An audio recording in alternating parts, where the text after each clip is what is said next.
pelo problema humano, pelo fenômeno humano. Especialmente atingiu o nicho dos intelectuais. Agora, veja outro tema. Veja um outro tema que Freud abordou. Qual outro tema? A sexualidade humana. A sexualidade humana. Freud é o teórico. Ele, na mesma época, Freud foi um dos pioneiros. Eu só me recordo agora de Havelock Ellis e Atrino.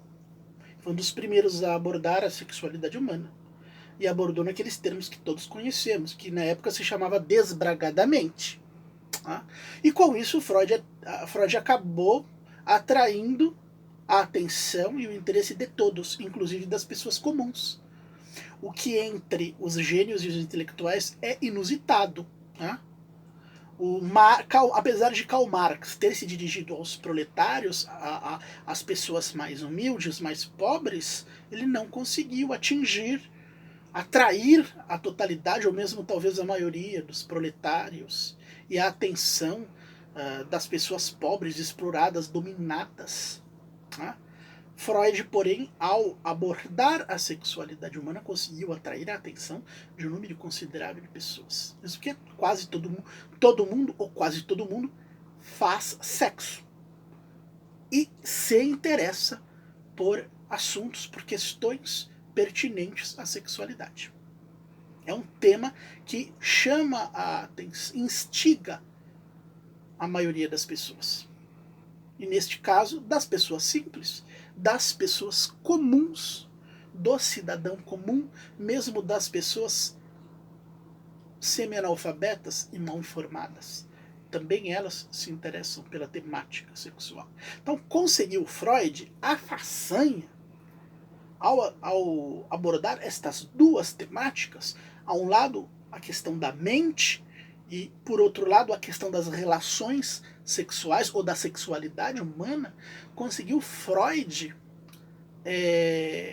atrair o interesse de dois grupos que geralmente têm interesses bem distintos, dos intelectuais e das pessoas comuns. A totalidade das pessoas acabou sendo atraída pela temática, pela abordagem freudiana.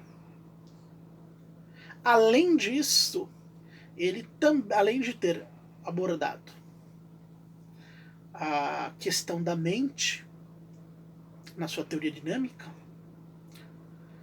ele também, e a temática sexual, claro, ele também excursionou por outras áreas, como falei.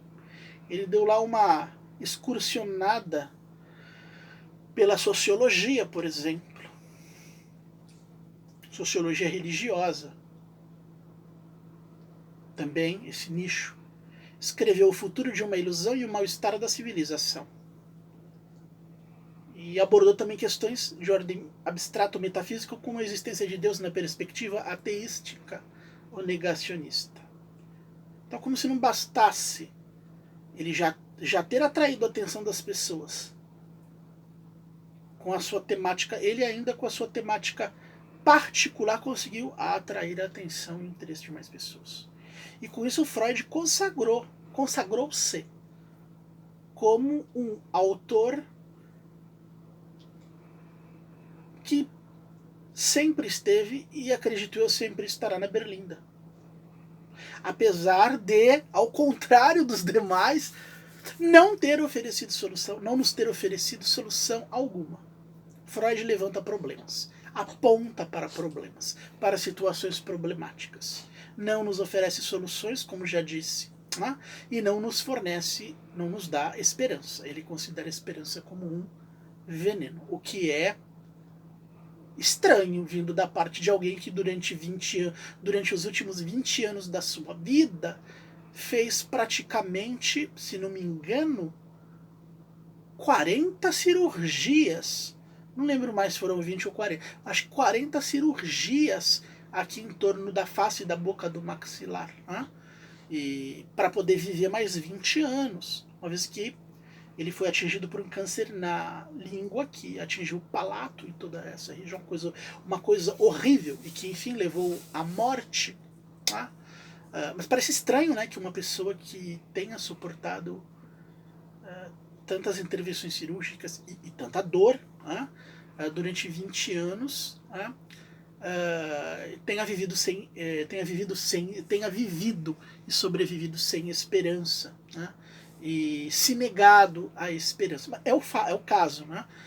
Ele definiu, nos seus escritos, ele define a esperança como um veneno. Né? E apesar disso, apesar desta perspectiva, que nem é pessimista, é ultra pessimista, a gente chamamos Agostinho da Hipona, né? O chamado Santo Agostinho, de pessimista. Tá? Embora tivesse aquela contrapartida que já falei. Agora Freud, né, não tem contrapartida alguma. Eu chamaria de ultra pessimista. Apesar de ser ultra pessimista, Freud conseguiu aí, por meio da sua temática, atrair a atenção geral das pessoas. Eu considero isso uma façanha, né, digna de aplauso. Tá? E, como disse no começo, além disso, já estou terminando a minha de compartilhar minha reflexão com vocês. Além disso, como disse, eu atribuo a ele, Freud, né, o melhor ataque ao teísmo. Dentre todos, o melhor ataque ao teísmo, ou seja, a defesa racional do teísmo, da existência de Deus. Eu considero que o ataque de Freud é, de longe, o mais impactante. Apesar de falacioso, tá? Apesar de ser possível, aliás, perfeitamente possível desconstruí-lo, eu não posso negar que o ataque de Freud ao teísmo seja o mais engenhoso. E quando tanto que se algum ateu algum ateísta chegar perto de você e começar a falar, sabe, tem aquele peixe que ele entra na boca do outro peixe, e aí aquele peixe corta a língua do peixe, e ele se coloca no lugar da língua do peixe e fica ali durante meses, durante anos, parasitando o peixinho. Né? E aí o ateísta continua. Imagina a aflição e a dor que aquele peixe sente com a sua língua cortada e o outro peixe no lugar. Aí você interrompe e diz, espera aí, meu amigo, até onde eu sei, os peixes não possuem conexões neuronais, não possuem sensações de dor, então o peixe não sente dor. Por outro lado, a própria psicologia não nos fornece evidência de que os peixes tenham autoconsciência. Aí o ateu parar, fica ali com a cara de bunda, né? E antes que ele também fale nas vespas, né? No Mata Barata, que ele pega barata, aí diga para você que a vespa pega barata e inocula um anestésico, uma droga na barata, transforma a barata ou uma aranha no zumbi, e aí deposita os seus ovos, e os ovos viram larvas e vão devorando a aranha ou devorando a barata, enquanto a barata sente dores lancinantes. E você replica, não, a barata também não tem conexões neuronais, portanto a barata também não está sentindo dor, e nós também não temos evidência alguma, evidência psicológica de que aranhas ou baratas possuam autoconsciência, né? Como golfinhos, cães e gatos. E aí o ateu torna e fica com cara de bunda e diz para ele, meu querido, ao invés de você ficar lendo essas inutilidades biologistas, né, escritas aí por qualquer inepto nos manuais ateísticos, vá ler as obras de Sigmund Freud, né, e especialmente O Futuro de uma Ilusão.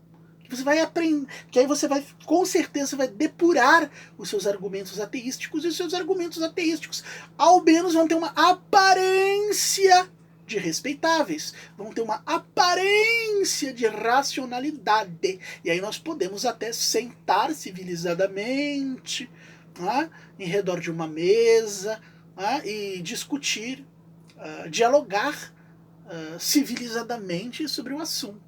Tá? Então fica aí a dica para todos, né? Para o ateísta, né? Para aquele que se interessa por problemas humanos, para as pessoas que querem saber mais sobre questões de natureza sexual. Para todos fica aí a sugestão das inúmeras obras e quase todas, eu diria umas 12, muito relevantes e bem escritas, a sugestão de leitura, essas obras do Sigmund Freud. Tá? Como disse, há várias delas, né? Para os que gostam de psicologia, inclusive, o tema da psicologia propriamente dita, o livro dele sobre o X, ele escreveu um livro sobre o XT, né? Que é um livro maravilhoso, um livro muito bom de se ler, o livro sobre o XT. Tá? Então fica aí a dica de leitura, as obras do Sigmund Freud. Você não precisa ser ateu, não precisa aceitar ideologia ateística, e o ateísmo é isso, uma ideologia. Você não precisa dessa ideologia para reconhecer os méritos da psicanálise e os méritos de Sigmund Freud. Então não perca tempo. Sendo religioso ou irreligioso, ateu, teísta, né?